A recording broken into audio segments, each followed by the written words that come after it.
8. Spain में एक गांव है जिसका नाम है त्रासमोस। ओके। अब इस गांव की कहानी अपने आप में बड़ी नायाब है। कहते हैं कि 13वीं सेंचुरी के आसपास 13वीं सदी में जी इस गांव में एक किला हुआ करता था।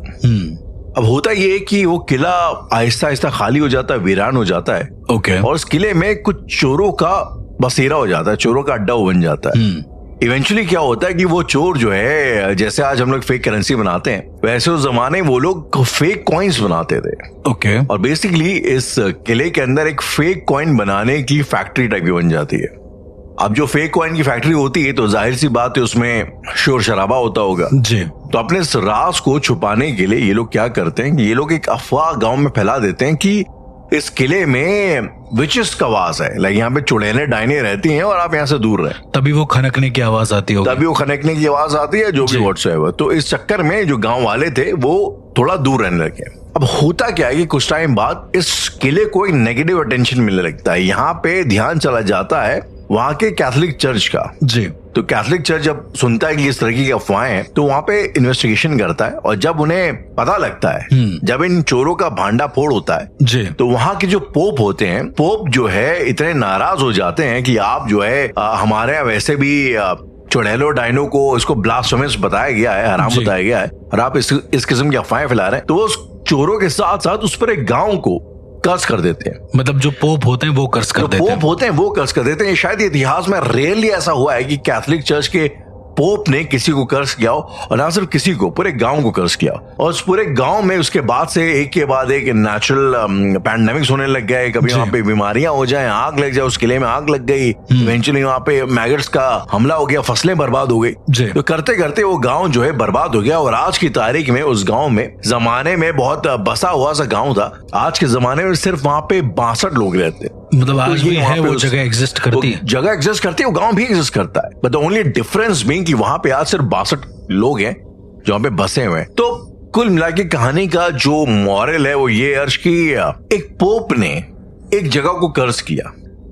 ये एक जो इस कहानी का एक जो फैक्टर है ना, ये बिलीव करना शायद बहुत ज्यादा मुश्किल है कि पोप भी कभी ऐसा कुछ कर सकता है जी। और ये कर्ज आज तक वहां पे मेंटेन है, क्योंकि किसी भी पोप ने उसके बाद से कर्ज को हटाया नहीं है। और शायद वहां पर नाराज है वो चर्च वहां के लोगों से। वहां पर और कोई पोप अपॉइंट हुए हैं उसके बाद से? एक के बाद एक पोप आए गए, लेकिन किसी ने भी उस कर्ज को हटाया नहीं। तो इस हद तक का जो है वहां का चर्च उनकी हरकतों से, उस पूरे गांव की हरकतों से नाराज था। आई थिंक कि जो पूरा गांव जो झेल रहा है वो शायद गलत झेल रहा है। शायद उस गांव की इतनी खास गलती थी नहीं उन चोरी की वजह से, but it is what it is. ऐसा है क्योंकि ऐसा है। तो अर्श, अगर मैं आपसे जानना चाहूं कि ये जो एक फैक्टर है कि एक पोप ने, या अगर आप इसको एक इंडियन कॉन्टेक्स्ट में देखेंगे तो किसी पंडित ने या किसी भले पुजारी ने किसी को कर्ज किया हो उसकी हरकतों की वजह से, और वो कर्ज आज भी बदस्तूर जारी हो। बिल्कुल राहुल, अगर बहुत छोटे छोटे एग्जांपल्स हैं और बहुत बड़े भी हैं। कुछ ऐसे बड़े एग्जांपल्स में आप कुलधारा गांव ले लीजिए। कुलधारा गांव जो पहला जो मेरे जहन में जिसका नाम आया था, दैट वाज कुलधारा गांव। पूरा का पूरा शहर पोजेस, और बहुत सारे लोगों की अलग अलग भ्रांतियां हैं। मेरी भी अपनी सोच है रिसर्च के अकॉर्डिंग, तो मैं उसके हिसाब से ही आपको बता पाऊंगा। क्योंकि वहां पर कहते थे कि जो लोग रहते थे वो तंत्र विद्या में पारंगत होते थे, और उन्होंने फिर पूरे गांव को कर्ज कर दिया कि यहाँ पर अब से कोई भी गांव नहीं बनेगा, और जो भी यहाँ पर बसने की कोशिश करेगा उसकी मौत हो जाएगी, मृत्यु हो जाएगी। सुनने में बहुत इजी है राहुल, एक पूरे शहर को कर्ज करना।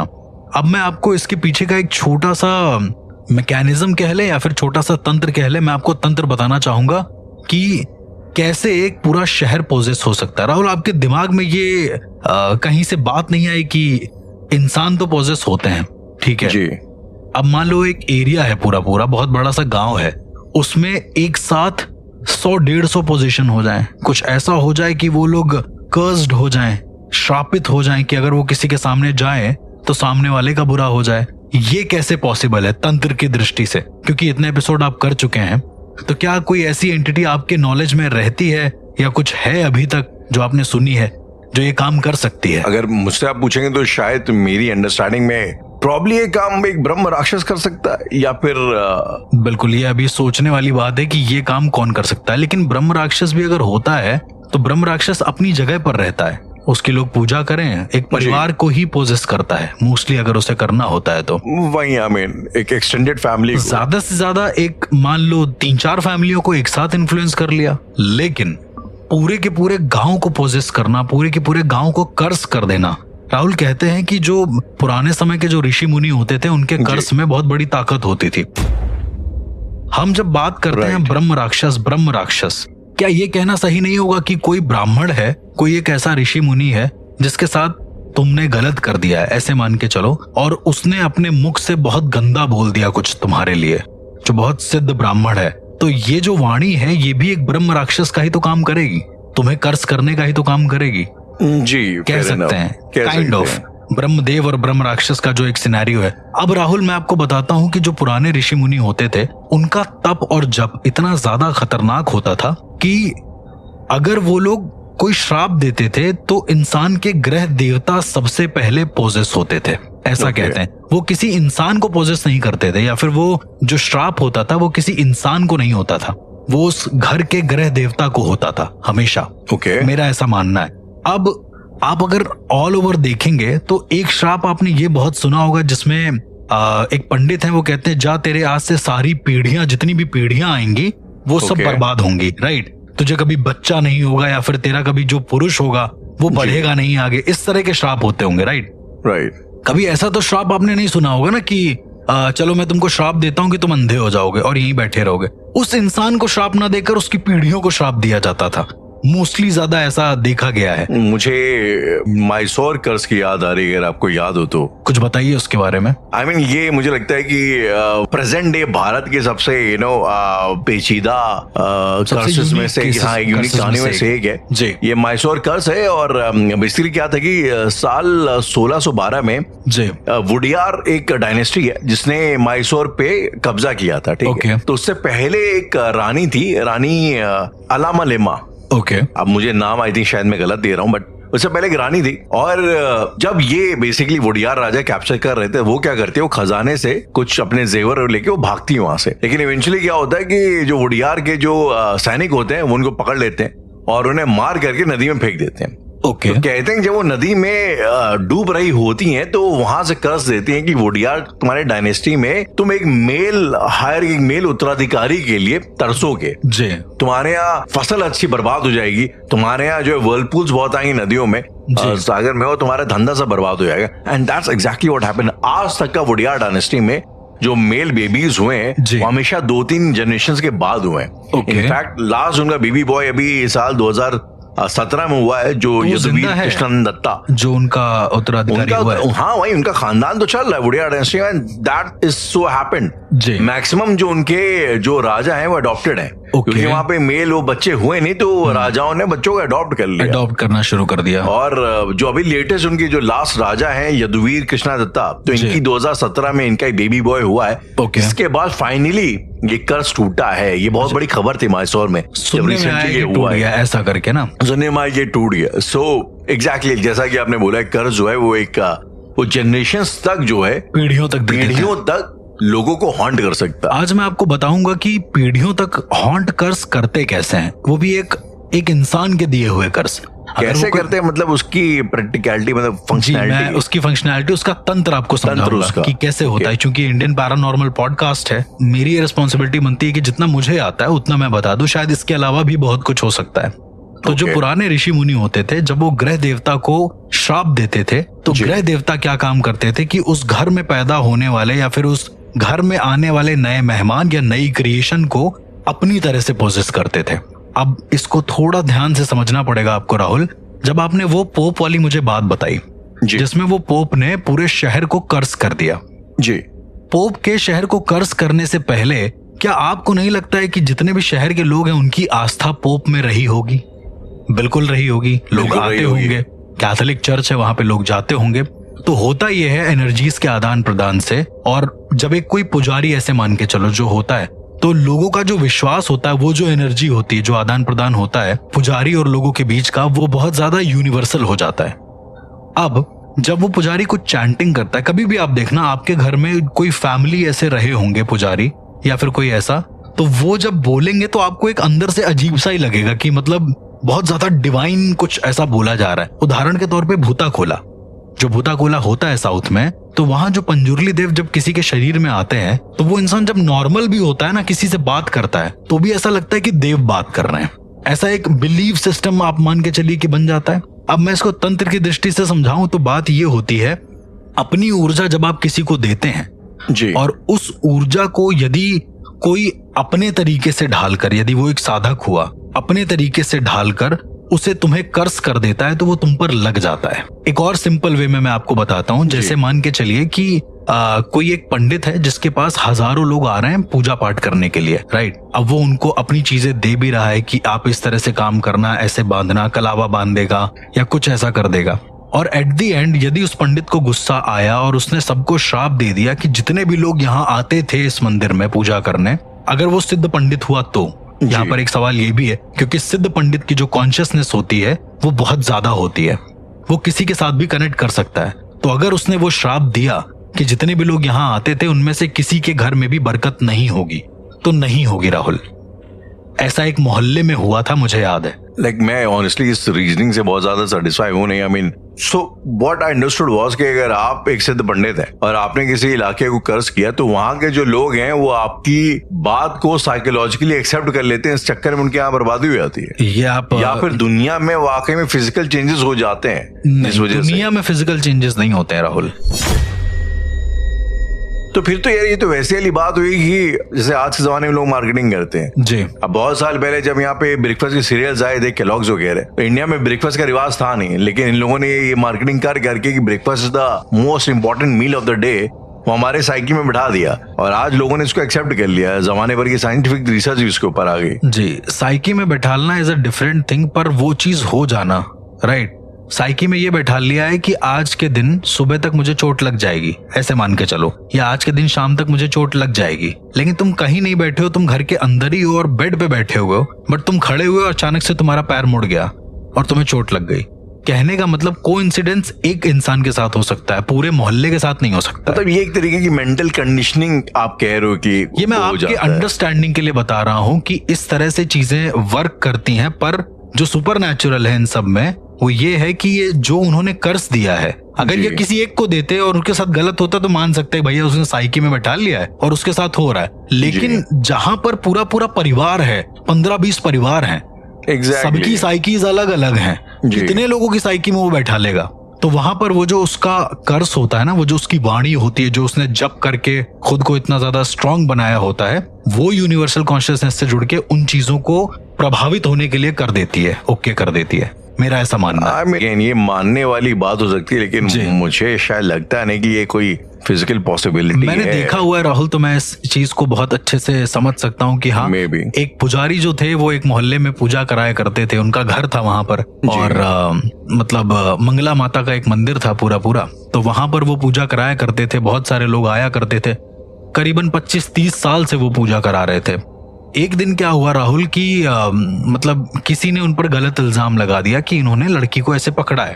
अब जो भी होगा, वैसे वो ऐसे थे नहीं पुजारी, मैं जानता था उनको, बहुत सही पुजारी थे वो। तो उनका ना हुआ क्या उस दिन, मैं था नहीं, मतलब मुझे बता रहे थे लोग कि उनको, उनके जो बाल हैं, उनके जो केश हैं, वो पकड़ के लोगों ने खींचा है मंदिर से बाहर। क्यों? अब वो लड़की ने कुछ ऐसा चिल्ला दिया होगा कि बाबा हमें छू रहे हैं या फिर कुछ भी ऐसा करके, पर वो ऐसे थे नहीं, बहुत सिद्ध महात्मा थे वो। और शिव जी की पूजा करते थे, सबसे बड़ी बात ये है, और लिंगायत पद्धति से थे, जो साउथ की पद्धति होती है, अघोर। तो उन्हें जैसे ही केश पकड़ के खींचा गया, वो गिर गए जमीन पे, मतलब अधमरी हालत में हो गए, क्योंकि बाल अगर ज्यादा जोर से खींचोगे तो बेहोशी आ जाती है। तो जो बाबा थे उनको काफी हद तक बेहोशी आ गई थी, उनको वहीं रोड पर छोड़ दिया गया, और उनका जो सामान था, जिस मंदिर वाले घर में वो रहते थे, उनको बाहर से जो सामान था उनके ऊपर फेंक दिया गया। अब बात ये हुई कि जब उनको होश आया तो उनके हाथ पैर में चोट लगी हुई थी बहुत ज्यादा, ठीक है। जब वो उठे हैं, अब चूंकि उनका नित नियम था राहुल कि सुबह शाम दोपहर वो मंदिर में पूजा करेंगे, तो शाम को जब वो उठे हैं, मंदिर में गए हैं, तो वहां के लोगों ने बहुत बुरा भला बोला है उनको। तो वो जो महात्मा थे जी, उन्होंने ये बोला है कि ठीक है, मैं आज से तुम लोगों को ये कर्ज करता हूँ, तुम लोगों को ये श्राप देता हूँ। उन्होंने वर्डिंग क्या यूज करी मुझे नहीं पता, पर उन्होंने कहा कि मैं आज से तुमको ये श्राप देता हूँ कि इस मंदिर में जो भी पहला दिया जलाएगा उसके घर में कभी भी बरकत नहीं होगी, इवन मौत होगी। और ये हुआ है। ओके। पहला दिया मतलब अब उस मंदिर का क्या सिनेरियो था कि कोई भी जाता था और माता को पहला दिया जला देता था, ऐसा करके। मतलब ये डराने वाली बात कि यहाँ पे जो दिया जलाएगा। अब डराने भी क्या, ये उनकी आत्मा से एक बात निकली है, वो कर्ज निकला है। जैसे बोला ना आपने, वो पोप ने कर्ज दे दिया था और पूरे शहर को लग गया था, तो उन्होंने उस मोहल्ले के लोगों को ये कर्ज दिया था कि इसमें जो पहला दिया जलाएगा, जो भी पहला दिया जलाएगा उसके साथ दिक्कत होगी ही होगी। जितना दर्द तुमने हमें दिया है उतना ही दर्द माता तुमको देंगी। और ये करने के बाद वो साधु चले गए वहां से, उनकी मौत हो गई। मतलब बता रहे थे कि स्टेशन पहुंचे होंगे खाली वो, और उनकी मौत हो गई जैसे तैसे। फिर उनकी बॉडी को जहां पे भी ले जाया गया जी। अब वो मर तो गए, लेकिन वो श्राप दे गए हमेशा के लिए। आज भी राहुल उस मंदिर में दिया जलाने से कतराते हैं लोग। कौन जलाता है वो मैं आपको बता दूं। एक बाबा है, आउट ऑफ नोवेयर वो आए हैं, वो जलाते हैं क्योंकि उनका कोई नहीं है, वो अघोर पद्धति से हैं। तो वो आते हैं सुबह सुबह मंदिर में दिया जलाते हैं, थोड़ी देर बैठते हैं, कुछ लोग खाने वाने को देते हैं और फिर वो चले जाते हैं। और जिस दिन वो बाबा नहीं आते हैं वहां पर जी, माता के पास दिया नहीं जलता है। ये श्राप आज भी मौजूद है वहां पर। अभी आप इसे लोगों का डर कह लें या जो भी कह लें, क्योंकि जिस इंसान ने आई गेस उसके 2-3 दिन बाद दिया जलाया होगा जी, उस इंसान के घर में उसका जो बड़ा बेटा था उसको चोट लग गई। और ठीक वहीं चोट लगी जहां जहां उन महात्मा को चोट लगी थी। लोगों ने जब मारा था तो सर पे लगी थी, हाथ पे लगी थी। तो ऐसे ही इनका बेटे का एक्सीडेंट हुआ तो उसके यहाँ इस तरह से चोट लग गई। सेम यही सिनेरियो किसी और के साथ भी हुआ। तो लोगों को ये समझ में आने लगा, क्योंकि वो सोसाइटी थी पूरी तो सब लोग बैठते थे, तो लोगों को ये समझ में आने लगा कि हाँ ये कुछ तो है, कर्ज तो है। और बाद में ये भी प्रूफ हो गया कि वो लड़की जिसने गलत इल्जाम लगाया था बाबा के ऊपर, वो गलत ही था, वो सही नहीं था। उस लड़की के साथ कुछ गलत नहीं हुआ। वो लड़की शायद वो वहां से छोड़ के चली गई। जिस दिन ये पता चला वो सोसाइटी छोड़ के चली गई। अब उसके पीछे का कुछ रीजन कुछ और होगा कि भाई वो नहीं पसंद करती होगी बाबा को, या वो पूजा पाठ नहीं पसंद करती होगी, जो भी होगा। पर एक वो होता है राहुल कि उसके बाद से लोगों ने बहुत ढूंढा उन बाबा को, तो ढूंढने पर पता चला कि अब वो नहीं है, शमशान घाट में मतलब जला दिए गए। आपने बोला कि जो स्टेशन जाते वक्त वो मर गए, ये पता चला। ये सब चीजें बाद में पता चली उनको तो पता भी नहीं था ना कहाँ गए। 2-3 महीने बाद उन्होंने पता करना शुरू किया। और वो बाबा, मैं आपको बता दूं कि जो हमारे जगत गुरु हैं, जो 7 जगत गुरु हैं, उनमें से एक पद्धति के वो शिष्य थे। सबसे बड़ी बात तो ये थी कि मतलब वो बहुत ज्यादा कह सकते हैं कि उदार किस्म के थे। तो उनका कर्ज, जैसे आपने बोला ना राहुल की, क्या कभी कुछ ऐसा हुआ है कि उन्होंने कर्ज दिया, उन्होंने अपने दिल से बोला कि भाई तुम लोगों ने ये गलत किया, माता तुम्हारे साथ गलत करेंगी, तो माता ने कर दिया गलत। और आज भी उस मंदिर में जाओगे आपको तो बहुत सारे लोगों का ऐसा कहना है कि उन लोगों को कोई बाबा दिखे हैं वहां पर। वो जो बाबा आते थे पहले पूजा कराने, वो बाबा माता को ऐसे संवारते हुए, मतलब उनका फेस पर हाथ फेरते हुए और उनको चुनरी उड़ाते हुए, उनको चूड़ियां ऐसे डालते हुए दिखे हैं, क्योंकि पर्दा पड़ा रहता है। तो बहुत सारे लोग बाहर से जब गुजरे हैं वहां से, दिन के टाइम की बात है राहुल ये, तो लोगों ने ये नोटिस किया है कोई अंदर बूढ़ा इंसान है जो प्रॉपर भगवा कलर की धोती पहने हुए, और उसने जनेऊ धारक है, और उसने प्रॉपर माँ को मतलब वो श्रृंगार कर रहा है धीरे धीरे, और धीरे धीरे आरती कर रहा है। लेकिन आरती की आवाज नहीं आती है, मतलब किसी को लगता है कि अंदर कोई है, लेकिन जैसे ही तुम मंदिर खोलोगे मंदिर में कोई नहीं है। मंदिर क्या, एक मंदिर है, उसमें चैनल लगा है और बाहर थोड़ी सी गैलरी है जहाँ लोग बैठते हैं, और फिर एक गेट है छोटा, तो लोग बाहर से देख लेते हैं ऐसा करके। अमीनाक्षी, मैं आपकी कहानी तो सुनता हूँ, लेकिन कई बार फिर ऐसा लगता है कि जहाँ पे कर्ज होना चाहिए वहां पे क्यों नहीं होता। मैं एग्जाम्पल दूं आपको कि हम सबको याद है जब साल 2020 में पालघर वाले जो सीन हुआ था कि जब 2 साधुओं को निर्ममता के साथ मार दिया गया। जी बिल्कुल। ये भी एक दौर है कि हमारे देश में इतना सनातन वनातन करने के बाद 2 साधुओं को मार दिया जाता है खुलेआम वीडियो बना करके, और कुछ होता नहीं, और उन जैसे लोगों का कोई ना वो कर्ज देते हैं ना कुछ करते हैं। तो शायद मुझे लगता है कई बार कर्ज देना शायद इतना गलत भी नहीं, कुछ लोग शायद कर्ज डिजर्व करते भी हैं। राहुल, देना गलत भी नहीं है। आपको वो भी इंसिडेंट याद होगा ना जहाँ पर दशनामी साधुओं ने अपनी जान दे दी, जिस इंसिडेंट के बारे में मैं बहुत बताता हूँ। कई सारे साधु थे, उसके पहले बात करी, और वो तो वेल नोन किस्सा है, नोन किस्सा है। तो फॉर श्योर उन्होंने भी श्राप दिया ही होगा। उनकी अंतरात्मा, जो भी साधु आप बता रहे हैं, पालघर वाला जो केस बता रहे हैं, उन्होंने भी श्राप दिया ही होगा, और उसी का रीजन है शायद आज हमारा राम मंदिर भी बन के खड़ा हो गया है। तो कहीं ना कहीं मेरा ऐसा मानना है कि वो उनका एक कर्ज है उन लोगों के प्रति जो गलत करते हैं, और हम लोगों के प्रति एक बोन है कि एक वरदान है कि ये सब चीजें हमें प्राप्त हो रही हैं कहीं ना कहीं। अर्श, जहां तक कर्सेस का सवाल है तो मुझे ऐसा लगता है कि मॉडर्न वर्ल्ड में जो सबसे नोन कर्स है वो I think is the curse of the killing stone of Japan. Okay, क्या है ये? आई मीन ये स्टोरी भी बड़ी इंटरेस्टिंग है। वहां पे वो इस फिनोमेना को सेशोसेकी बोलते हैं। बेसिकली क्या है, सेशोसेकी का वोल्केनिक रॉक है जी, एक बहुत बड़ा सा रॉक है। बड़ा है कि छोटा, I am not very sure, लेकिन एक वोल्केनिक रॉक है। और कहते हैं कि वो बेसिकली एक मिथिकल क्रीचर था जापान का, जिसको ये लोग टमामो नो मे बोलते हैं। ओके। और वो बेसिकली एक तरीके की लोमड़ी होती है जिसकी 9 पूंछें होती हैं, और वो एक बड़ी खूबसूरत औरत के डिस्गाइज में आती है। ओके। और वो आपकी लाइफ में आती है और इट्स लाइक जैसे बेसिकली वो दिखाना चाहते हैं ना कि एक चालबाज औरत जब आपकी जिंदगी में आती है तो आपकी लाइफ को बर्बाद भी कर सकती है जी। अब वो उसका पर्सोनिफिकेशन है। तो बहरहाल ये लोग कहते हैं कि ये जो पत्थर है ये बेसिकली वही जो मैंने आपको एंटिटी बताई उसका एक रॉक फॉर्म है। उसकी आत्मा इस पत्थर में जो है कहीं आके फंस चुकी है, कैद है। और शेख भी बोलते हैं कि उस रॉक में से पॉइजनस गैसेस निकलती हैं और अगर आप उसके आसपास से गुजरते हैं तो आप मर भी सकते हैं। ओके, मतलब ये एक प्रमाणिक रूप से मौजूद है राहुल, या फिर ये एक अर्बन लीजेंड है एक तरीके का? नहीं, ये रॉक था सेशोसेकी, ये तो प्रमाणिक तौर पे है। उसके फोटोग्राफ्स वगैरह आप गूगल में जाके देख सकते हैं। ओके। उससे पॉइजनस गैसेस निकलती, ये बात भी सही है। लेकिन अभी रिसेंटली क्या हुआ है कि 5 मार्च 2022 को समहाउ ये पत्थर क्रैक हो गया और ये 2 टुकड़े में गिर गया। अब वहां के जो जापानीज लोग हैं उनका ये मानना है कि ये जो स्पिरिट उस जानवर की जिसके बारे में मैंने आपको बताया, बहुत डिमोनिक क्रीचर है वो जी, तो वो मतलब आजाद हो गया है और इस वजह से जापानीज लोगों में बहुत पैनिक फैल गया है। आजाद हो गया एजन की मैंने को बताया था कि उस पत्थर के अंदर इसकी आत्मा कैद थी और क्योंकि अब पत्थर जो है वो चिटक करके 2 हिस्सों में हो गया तो उसकी आत्मा बाहर निकल चुकी और वो कहीं न कहीं लोगों को हॉन्ट करेगी। तो मतलब मॉडर्न डेज में अगर कर्सेस की या किसी अर्बन लेजेंड की बात करी जाए तो मुझे लगता है सेशोसेकी एक बहुत प्राइम एग्जांपल है उसका। अब जैसे आप प्राइम एग्जांपल दे रहे, देखिए मैंने तो आज इसको सुना है सेशोसेकी के बारे में बहुत ज्यादा डिटेल में आपसे। मैं थोड़ा सा पैरानॉर्मल से हट के मैं आपको थोड़ा सा बच्चों की दुनिया में ले जाऊं अगर आप चाहें तो पावर रेंजर करके एक वो आता था, सीरियल आता था पहले, छोटे बच्चे देखते थे जी। उसमें राहुल क्या होता था, जो विलेन होता था वो एक वोल्केनो के अंदर एक छोटा सा पत्थर होता था, उसके अंदर से निकलता था। तो शायद ये जो सेशोसेकी जिसकी आप बात बता रहे हैं वो, और ऑल्सो जो आप मुझे बता रहे हैं कि उसका जिस तरह से एग्जांपल दे रहे हैं कि पूंछ निकली होती है और वो खुद अजीब सा होता है, सेम वैसे ही उसके जो विलन्स होते थे वैसे ही होते थे। तो मुझे ऐसा लगता है क्योंकि वो लोग जापानीज लोग क्रिएट करते थे तो शायद उसका कुछ वैसा ही इंटरप्रिटेशन दिखाते हो। प्रॉब्ली आई मीन ये शायद एक लौती ऐसी एंटिटी। अब जापान यार वो एक वॉल्केनिक प्लेन एरिया है, वहां पे जमाने भर के वॉल्केनोज हैं जो डोमिनेंट हैं, काफी कुछ एक्टिव भी है। तो वहां पे और भी काफी ऐसे क्रीचर्स हैं जिनके बारे में चीज बोली जाती है कि वो जो है एक वोल्केनिक पत्थर में तब्दील हो चुके हैं। बिल्कुल।